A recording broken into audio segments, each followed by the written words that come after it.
Saya mau apa yang sangat saya kutip dari pembicaraan tadi yang Bang Rocky katakan bahwa di dunia ini yang penting hanya dua hal. Yang satu pohon dan yang kedua wanita. Dan wanita berbicara, yang paling penting wanita berbicara bukan di parlemen, tapi di rumah atau di dapur. Dalam kenyataan praktek di seluruh kawasan kelihatannya, wanita kalau bersuara atau wanita kalau bertindak selalu diminoritaskan. Bahwa kalau dengar wanita itu bikin pusing pala aja, telinga kita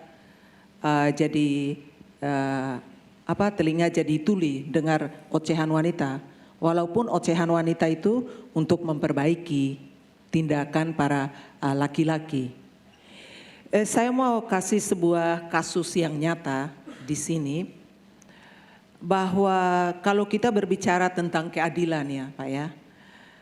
Keadilan itu, keadilan yang kita maksud di sini adalah keadilan yang berpegang teguh pada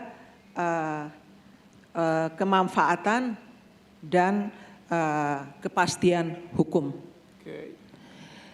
Saya kasih satu kasus di mana terjadi bahwa seorang wanita yang bertahun-tahun, puluhan tahun mengalami tindak kekerasan domestik. Bertahun-tahun dia mengalami.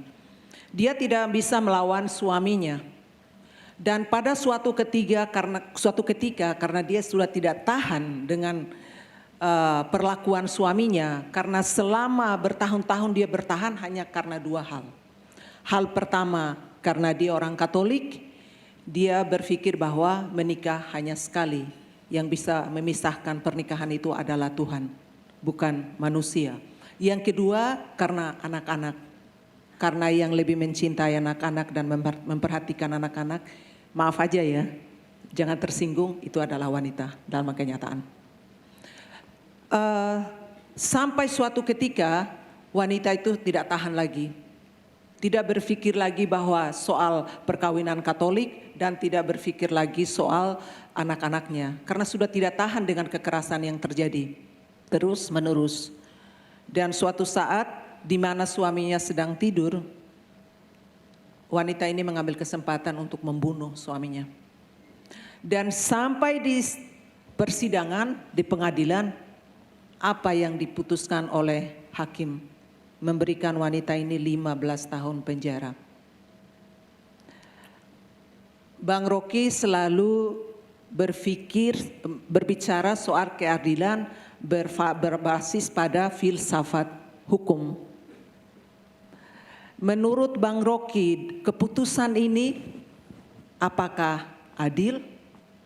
Karena kebanyakan para hakim mereka hanya melihat pada hukum positif melulu, tanpa pertimbangkan hal yang lain. Antropologis hukum, psikologis hukum, atau sosiologis hukum untuk memberikan suatu keadilan yang benar-benar adil dan ada kemanfaatan hukum itu sendiri. Jadi bagaimana pendapat Bang Rocky dalam keadilan soal ini? Seorang hakim, apa yang harus dipertimbangkan seorang hakim untuk menjamin suatu keadilan yang sesungguhnya? Terima kasih. Saya coba dalami. Bertahun-tahun si perempuan disiksa oleh situasi yang dasarnya adalah patriarkisme. Kenapa patriarkisme? Aristotle, yang kita sebut bapak filsafat itu, bahkan merumuskan perempuan itu adalah anak-anak yang bertubuh besar. Jadi dianggap perempuan itu tidak mampu berpikir. Kondisi dia tidak mampu berpikir. Pikirannya tidak tumbuh, yang tumbuh tubuhnya tuh. Kata Aristotle.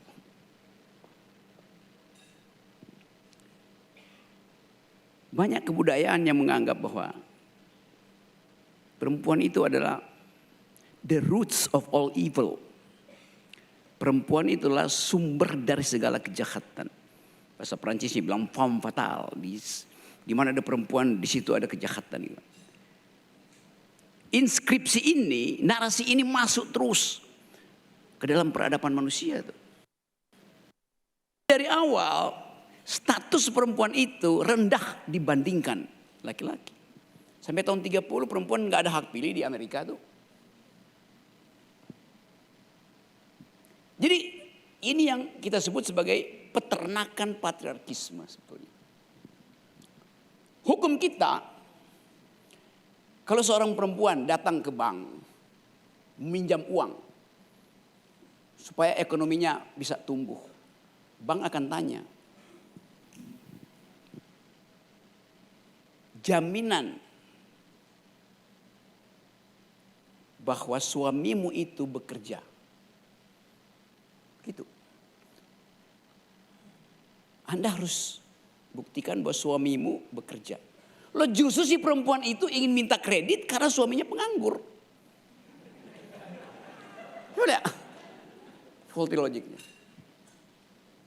Karena dianggap bahwa perempuan itu tidak bisa membayar utang. Itu soalnya. Padahal fakta sejarah menunjukkan Bangladesh misalnya, kredit yang diberikan pada kaum perempuan melalui proyek Muhammad Yunus, Garmin Bank itu 99% kembali, yang diberikan pada laki-laki lenyap. Tetapi patriarkisme bekerja. Suamimu siapa? Oke, saya ucapkan pelan-pelan aja. Di sini juga kata Pak Sanana.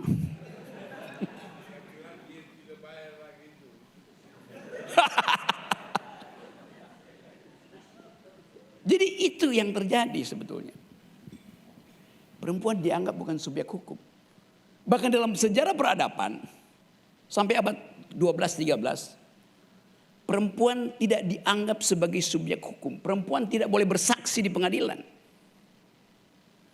Karena prinsip di pengadilan, dalam ilmu hukum ada prinsip unus testis nullus testis. Betul kan? Satu saksi bukan saksi, mesti perlu dua saksi.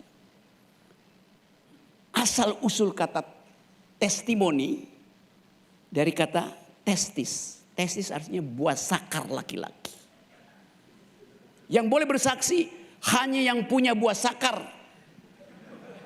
Ya, itu intinya. Dan harus punya dua buah sakar. Karena buah sakar memang harus dua. Kalau cuma satu artinya dia udah dikebiri. Faktisitasnya begitu. Jadi bahkan dalam ilmu hukum bias patriarkinya udah jauh sekali tuh. Testimoni dari kata testis. Itu soalnya. Padahal kita tahu sebetulnya, kalau tadi politik artinya menghasilkan keadilan. Sekarang kita tanya, di mana keadilan pertama didistribusikan pada publik? Oleh parlemen? Oleh kabinet? Bukan. Keadilan pertama dimulai dari rahim perempuan. Ketika sang perempuan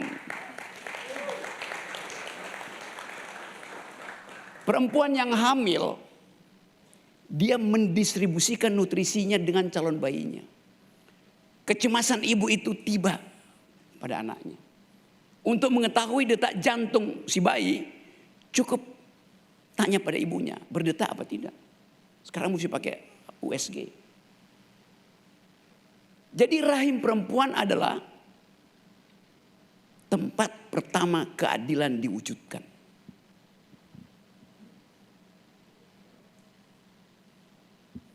Begitu kita lahir dari rahim perempuan, kita pindah ke rahim laki-laki. Apa itu rahim laki-laki? Partai politik.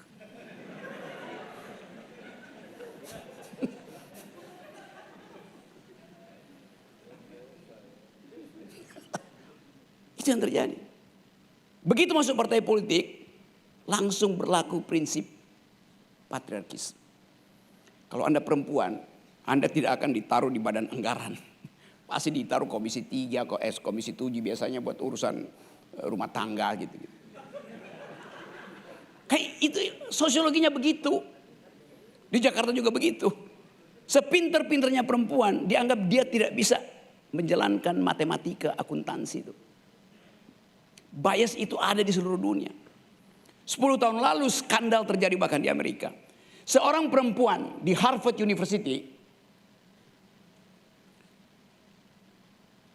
dibully oleh rektornya sendiri. Pada waktu itu rektor Harvard University namanya Lawrence Summers, bekas Menteri Keuangan Clinton.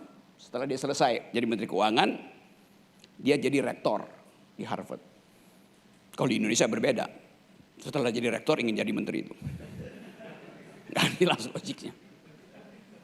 Lawrence Summers satu waktu sebagai rektor Harvard University, ada seorang perempuan ingin jadi guru besar di bidang matematika. Terus kata Lawrence Summers, buat apa perempuan jadi guru besar di bidang matematika? Mungkin Lawrence Summers hanya bercanda. Tapi itu masuk menjadi public discourse. Padahal di Amerika dianggap Lawrence Summers menghina perempuan. Di Amerika tidak ada pidana pada hate speech. Jadi Lawrence Summers tidak mungkin diadili karena menghina perempuan. Tetapi public opinion berpihak pada perempuan lalu bangkit feminist point of view. Gerakan perempuan Amerika mengatakan bahwa Lawrence Summers memanfaatkan keperkasaannya sebagai laki-laki patriarkis untuk menekan si perempuan. Akibatnya apa? Lawrence Summers mengundurkan diri. Karena dia ditegur oleh habits of the heart. Ditegur oleh value publik yang menganggap bahwa apapun yang ucapkan itu, kalau di dalamnya ada praktek kekuasaan, kendati sangat sublim, itu artinya Anda tidak bermoral. Dia rektor, pasti dia punya surplus kekuasaan. Dia laki-laki terhadap perempuan, pasti ada surplus kekuasaan. Itu yang terjadi. Jadi sampai sekarang saya tahu bahwa rahim yang menghasilkan keadilan diganti oleh rahim yang dipenuhi kekuasaan, yaitu politik laki-laki.